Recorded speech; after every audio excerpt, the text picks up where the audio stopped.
em que deu sinais logo no nascimento, que iria ser algo diferente, entende? Então, assim, atitudes como esses caras, você vai olhar e fala, tá, vamos observar, não vamos julgar. Sim, eu não julguei na época, Deixa eu mas... fazer uma pergunta. Deixa eu fazer. Você tá falando assim, pessoas. Eu quero seu ponto de vista sobre isso. Tá falando pessoas que de repente já nascem diferentes, iluminadas, tá. Como você enxerga isso? É uma reencarnação? É uma nova vida? É um enviado? Como que você vê? Como você define essas pessoas iluminadas? São predestinadas Olha, a isso? eu vou- Quando você fala iluminadas, o que você quer dizer? Tá, vamos lá. Existem conceitos do que seria pessoas iluminadas dentro do budismo, tá? Existem seres que são... Eu estava assistindo uma apresentação de um lama falando sobre isso, né? Existem pessoas que são mundanos e iluminados. E existem pessoas que são... pessoas que já são não mundanos e não são iluminados. Uma linha tênue. Por quê? Tá, explica e depois Vamos defina lá. mundanos também. Sim, mundanos. O que é um mundano? Nós somos feitos de carne e osso, temos que fazer cocô, xixi, comer e temos que tocar a vida. Isso é ser mundano. Quando você pega, por exemplo, uma pessoa que torna-se um líder religioso dentro do budismo, um grande tulku, uma pessoa que realmente o cara é representação de uma consciência búdica, ele é uma pessoa iluminada, mas ele é mundano. Por quê? Porque ele está na Terra, ele precisa fazer cocô, ele precisa fazer xixi, ele precisa dormir, ele precisa existir. Necessidades fisiológicas ali. Entende? Então você está falando com ele tem uma consciência de uma pessoa que foi de vidas passadas. Por exemplo, se você for num Potala Gate, o Potala Gate tem as 14 reencarnações do Dalai Lama no porão. Ele tem os 14 corpos guardados e armazenados. Então ele sabe quem ele foi na vida passada. Meu Deus. Ele está se vendo como ele era. Cara, mas como Não, que mas é isso é isso uma aí? força de mediunidade absurda. Não, você quer uma força de mediunidade? Eu te explico uma situação que vai deixar você... Tem duas situações, tem até na internet uma que deixa você com o cu na mão. Uma vez eu estava num retiro, tá? Num templo budista. Uma cerimônia de uma semana. Das 9 da manhã até as 10 horas da noite, no templo, fazendo as práticas ali. Era uma cerimônia que antecede o Ano Novo tibetano, que começa em março com o nascimento, então, do que seria a consciência búdica para o planeta. Antes a gente faz um processo de purificação, tá?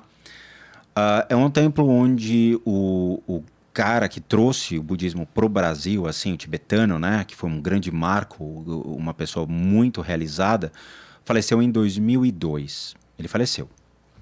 E eu tava lá tranquilo, tal, e tinha a lama que foi a esposa dele, em vida.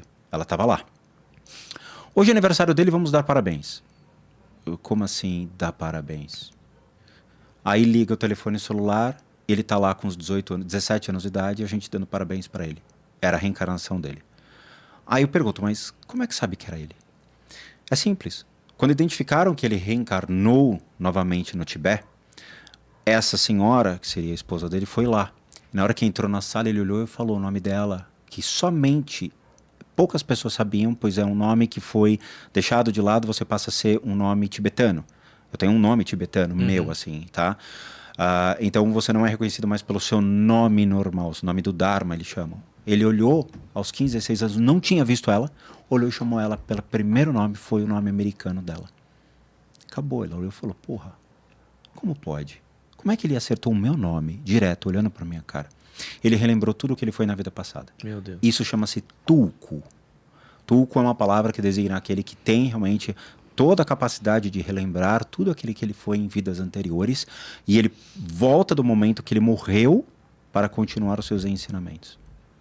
Mas assim, deixa eu só entender direito. Em 2002, ele morreu. Ele morreu. Aí passou um tempinho Foi há nesse 2 ano... anos atrás. Hã? Foi mais ou menos uns 2 anos atrás, quando ele estava com 18, 17 anos, eu estava no retiro. Foi em 2017, 2018. Mais ou menos isso. Ele estava mais ou menos com 17, 18 anos de idade. Eu vi no vídeo, eu vi ele ao vivo, ele no telefone celular. E ele estava no Tibete. Eles são... a prática tibetana vai além do que vocês imaginam. Vai muito além. Vai muito além. Pode botar mais além do que vocês imaginam. Eu estou inserido no budismo tibetano desde 2007, quando eu entrei no primeiro templo no Brasil aqui, do Lama Gandhi Rinpoche, quando eu conheci o templo dele, eu peguei os livros e eu pratiquei as práticas dele. Depois eu fui para uma outra linhagem. Cara, o que eu falo para vocês vai além do que vocês imaginam. Os caras, eles têm uns treinamentos de mente que o cara consegue programar a morte dele para ser encaminhado para o lugar onde ele vai renascer novamente no templo, ser levado ao templo, para voltar novamente como um mestre budista e voltar para cá. Eles sabem quando eles vão partir também? Alguns sabem. Alguns já têm uma noção de... Cara, De mas repente uma doença que vai ter. O corpo envelhece. A gente sabe que, em média, o brasileiro dura mais ou menos 80, 85 anos ali. Mas os caras, eles são treinados ao longo da vida. Eu tive em treinamentos assim, tá? A prática dos mortos, a cerimônia para os mortos. Cara, mas vamos lá. Isso daí não vai um pouco contra a questão... Você tá dizendo que um cara... Que um tibetano, um monge, sei lá, ele tem uma preparação, provavelmente não, ele tem uma preparação espiritual ou de mente durante um tempo e ele já se programa onde vai nascer, isso, onde vai morrer ou nascer na próxima vida. Cara, mas isso não vai contra, tipo assim, os desígnios, por exemplo, já que o budismo se é não tratando... teísta. Ah, então assim... Não tem Deus. Entendi. Tipo assim, eles mesmo são donos a crença que... Não, você tem que separar o seguinte... Por isso que é legal estudar ciências da religião. Você tem que entender que existem religiões, cada uma tem o seu ethos, um mito fundamentado, e cada uma tem que ser estudada à parte. Embora a gente faça comparação, existe a ideia das religiões comparadas, por exemplo, eu posso comparar o espiritismo com a prática dos mortos que acontece na Tailândia, no budismo tibetano, no Japão, posso, porque é muito parecido. Tá?